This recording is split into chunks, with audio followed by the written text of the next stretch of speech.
ఒక సబ్జెక్ట్ ఉంచేసా అని నాన్నకు తెలిస్తే ఏమంటారో చాలా భయంగా ఉంది. ఎగ్జామ్స్ ఫెయిల్ అయ్యాననే కన్నా మా నాన్న నాకేమంటారనే భయమే ఎక్కువగా ఉంది. చిన్నా చిన్నా ఇంటి పరువే అనుకునే మా నాన్నకి ఈ విషయం తెలిస్తే ఇప్పుడు మా నాన్నకి నేనేం సమాధానం ఇవ్వాలి? ఈరోజు నీ 10th రిజల్ట్ కదా, ఎంత వచ్చారా? అంటే నాన్న అది ఏంట్రా కొంప తీసి మన ఇంటి పరువు తీసావేంటి? ఒక సబ్జెక్ట్ ఉండిపోయింది నాన్న. ఒక్క సబ్జెక్ట్ ఉండిపోయిందా?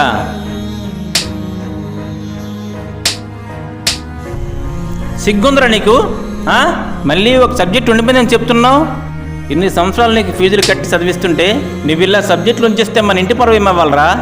నాన్న సారీ నాన్న, నేను ఎంత ప్రయత్నిస్తున్నా నా వల్ల కావటం లేదు నాన్న. మీరందరూ చదువు చదువు అని చెప్తారు, కానీ మా లాంటి వాళ్ళకి చదువు లేకపోయినా ఓ టాలెంట్ ఉందని ఎందుకు గుర్తించరు నాన్న? మీ అబ్బాయి చదివితేనే ఊర్లో గౌరవం మర్యాద వస్తుందా? టాలెంట్తో వెళ్తే ఇవేవి రావా నాన్న?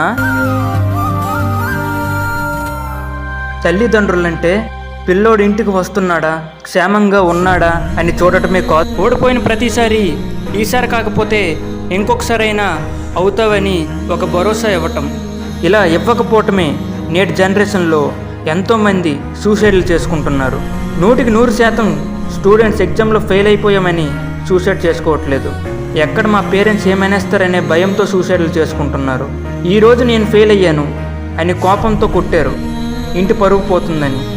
అదే ఇంటి పరువు కోసం మీ అబ్బాయి ఈరోజు కొట్టారనో ఇంటి పరువు పోతుందనో సూసైడ్ చేసుకుని ఉంటే పోయిన పరువును మళ్ళీ తిరిగి తెచ్చుకోవచ్చు. పోయిన ప్రాణాన్ని మళ్ళీ తిరిగి తేలేము, సృష్టించలేము.